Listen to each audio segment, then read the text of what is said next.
Les fêtes maritimes de Brest sont aussi l'occasion de découvrir d'autres cultures bien loin d'ici.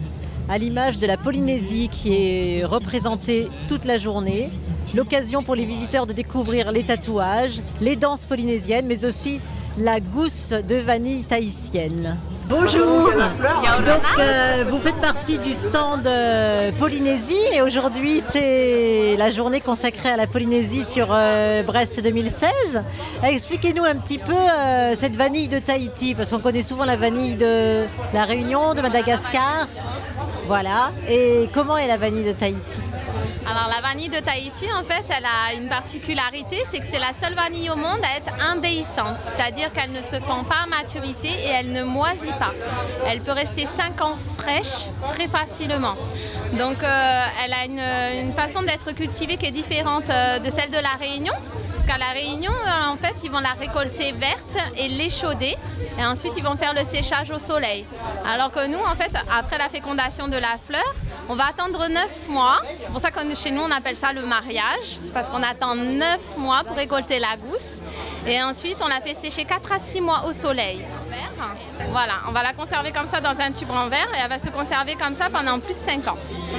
Même au-delà, hein. Même si elle commence à s'assécher très légèrement, elle restera toujours bonne.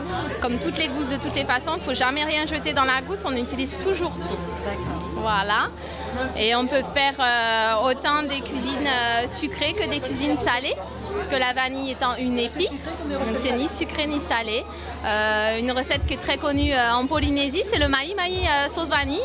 Donc c'est du poisson à la vanille. Voilà. Et donc sur notre site internet histoiredevanille.com, on propose justement des idées recettes aux clients pour qu'ils puissent justement découvrir la vanille de Tahiti et l'utiliser surtout de la bonne façon pour ne jamais rien gâcher, puisque c'est un long travail voilà, pour obtenir une gousse de vanille. Donc voilà, il faut vraiment bien l'utiliser.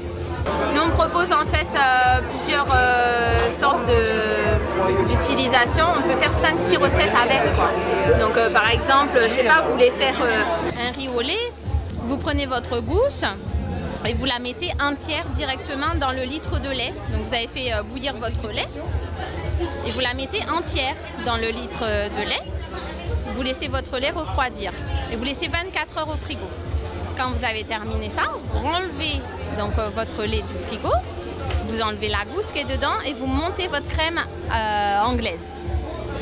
Quand la crème est prête à refroidir, là vous remettez de nouveau la gousse entière dedans, donc toujours sans la fendre. Vous la remettez entière dedans et vous laissez votre crème refroidir et la crème va prendre vraiment tout cet arôme de vanille. Et vous avez encore les grains à l'intérieur, donc vous pouvez encore vous régaler plusieurs fois. Voilà. En direct de Brest 2016, Isabelle Besançon pour Lyon Saveur FBNT.